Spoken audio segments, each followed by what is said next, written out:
All right, what I did here was, it turns out that the shaft, where it's round, just before it gets to this collar, there's about a 1/2 inch of it there. Then it's hex above that for, you know, drill chucks.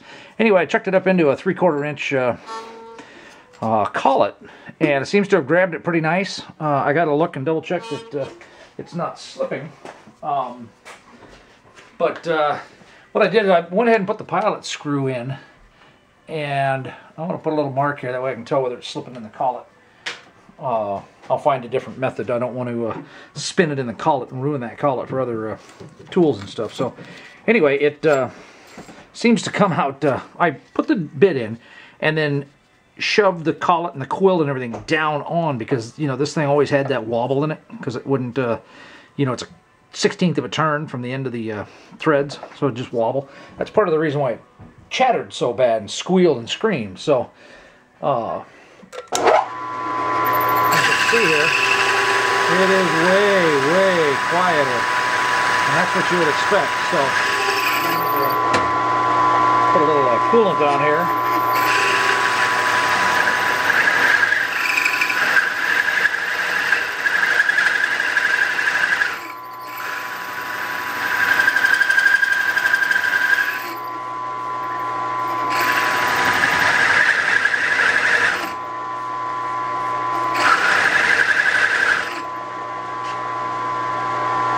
Also want to make sure my parallels don't walk out from under there and get bit by the saw too.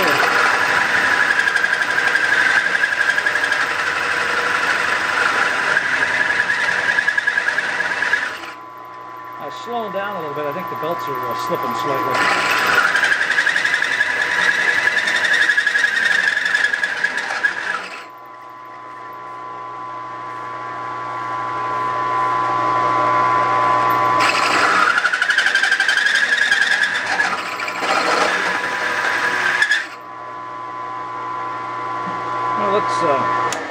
I'm going to get some WD-40 and actually give it a little lube here.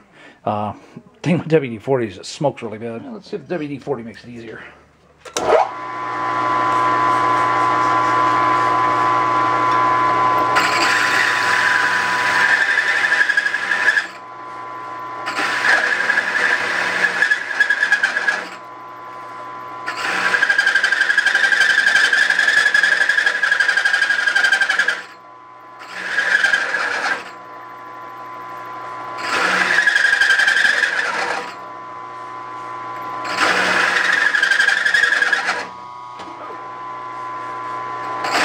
Lubricates it. I'm not sure it really cools it much.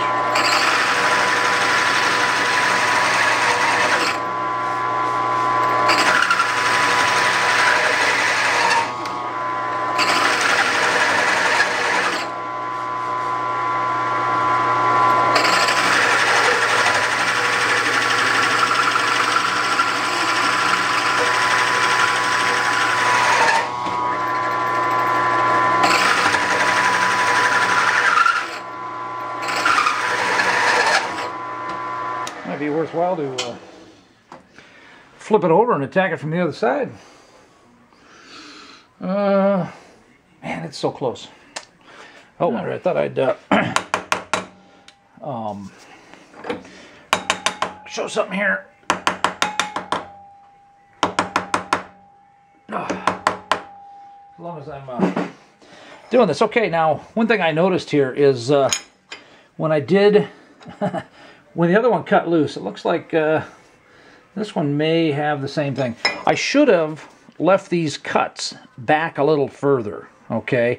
Because what happened is when I got pretty much down to the last part, this piece started to drop out. The kerf, you know, the tiny bit of saw that was left, metal that was left, squeezed in. And so then this started getting loose in the vise. Now, I only had about 10 seconds of cutting left after I shut off that last video, but I'll definitely, hey, if I ever make parts like this again, I'll definitely have to remember to leave, you know, a good 1/8 of an inch in there so that this can't squeeze as the cut goes through, because I was starting to wonder why the saw seemed like it was binding up a little bit. But anyway, that was it. I'm going to cut this one the same as the other one, and I don't know if you can see it. I haven't deburred it or cleaned it out yet, but it really did a pretty nice job on the cut. And considering, you know, this is going to be welded all the way around. Maybe not this one, because this one's prototype. It may just get tacked, but you know, none of that would be seen anyway. So came out fairly nice, and it fits all the way back to the burr here. Once that burr is gone, be good to go. All right, this is what I was talking about earlier. See how this one's cut through?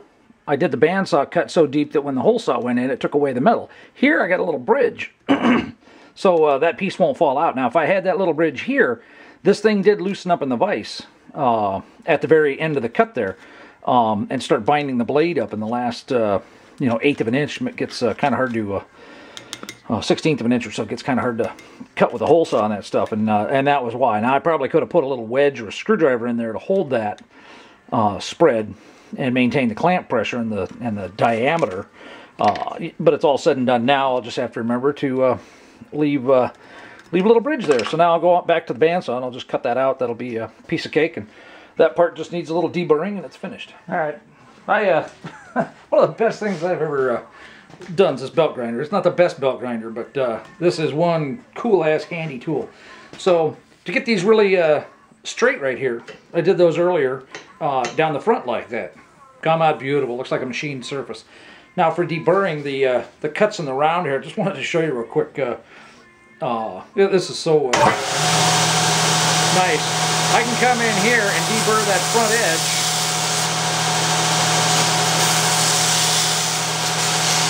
Nose there.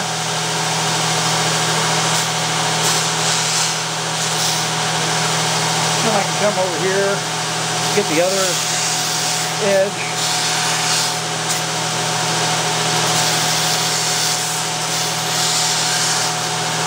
And then for the radius, the round there, I can just, I want it at an angle anyway, right? So I can just reach right around there and take the burr right off that edge. Alright, no fixed focus, so hopefully it'll stay there. Another cool thing with the grinder I just figured out. I could take this platen off, but for what I need to do here, I need to open this hole up just a bit, the slot. And I can carefully walk it in there.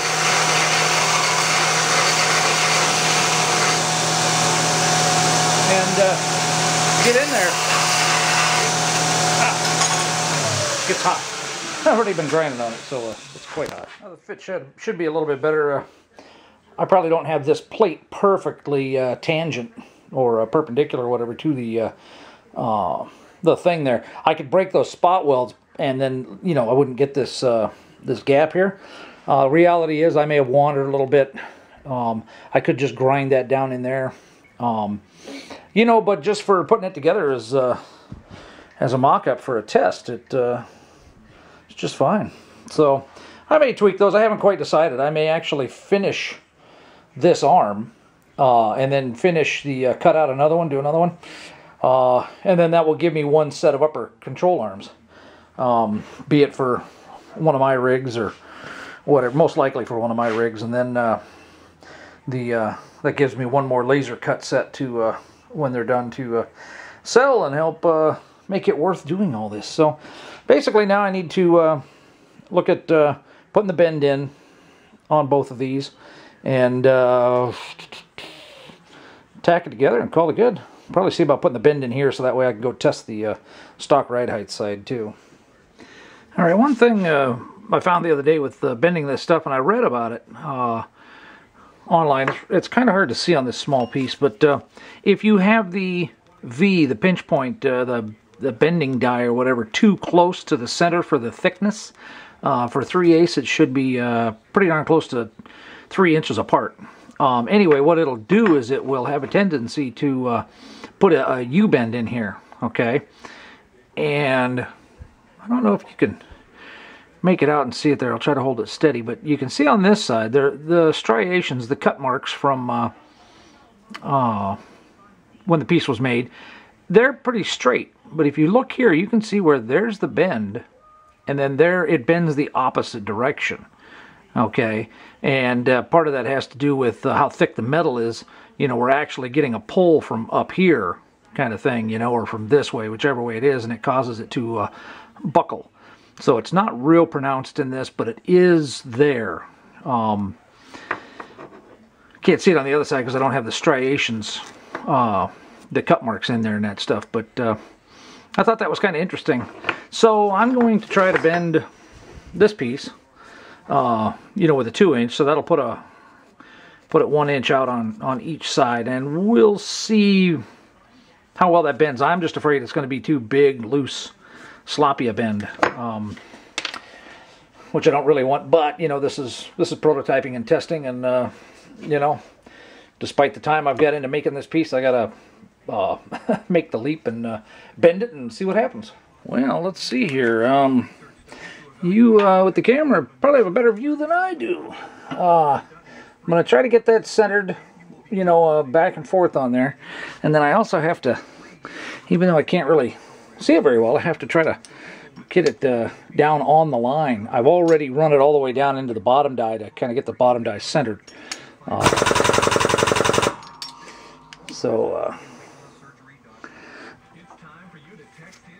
You know, in the production setup, I would be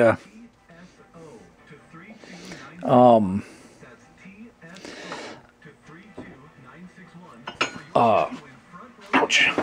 I would be setting up registrations and stuff like that, so that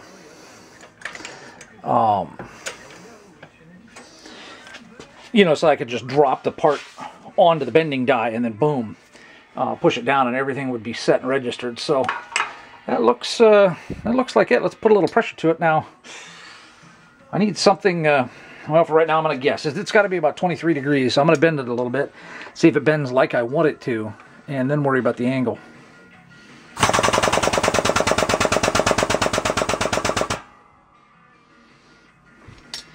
Oh, that's not bad. That's not bad. I'm kind of liking that. That may be too far.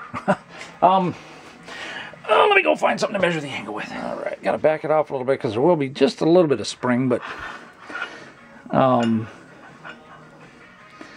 that is, yeah, I overbent it just a hair, but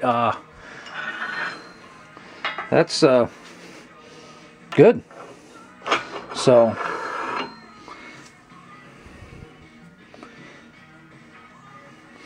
yeah, you know, I mean, a couple marks on that stuff, and you can start to see a little bend back here like they talked about with it being too narrow, but that will certainly work. And I'm basically just trying to prove the angle anyway. So let's see if we can do the other one.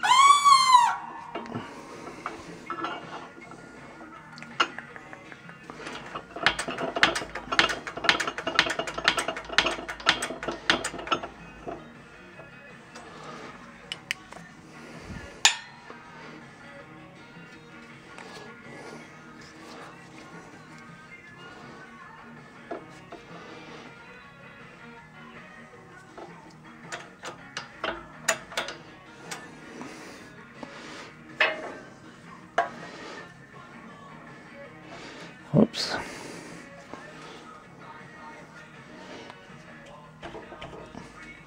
Boingo, boingo. Man, you never hear those guys, huh?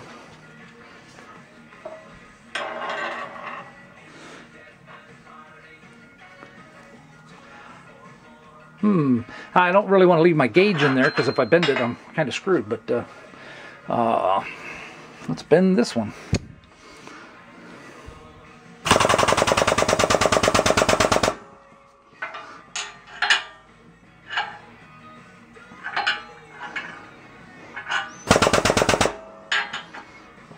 Well, that looks pretty darn close.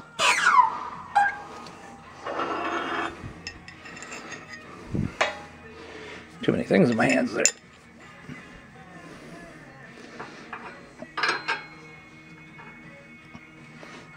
Oh, a little bit out of the. Yeah, that's really dang close.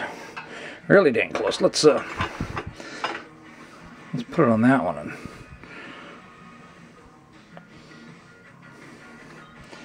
perfect. Perfect. I'm going to call that good. Yeah.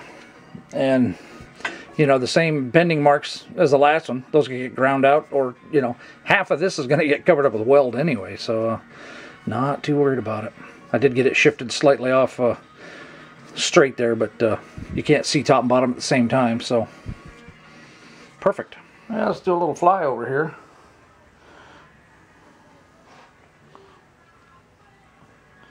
This is, I just got done bending those tabs, and they're really, really close. I put one on top of the other, and they are pretty darn close to each other. This one is bent a little more, and you can see that. But thing is, you know, if I make this side match this inside perfect, then this will be even farther off. So I would have rather had the slightly overbent, you know, one over here, but because of having to clearance the underside of the hole in the gusset there, because of the spot weld, I could just clearance the other side. I may do that and try it. We'll see. You know, but they're both pretty darn close to the center on the bushing tubes.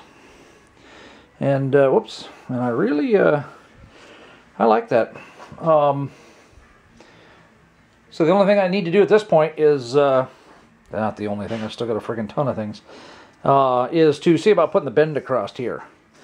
Now, this arm will get bent down from how you're looking at it now. This will actually be the underside because it's got to go on the other side of the frame and be bent up. So,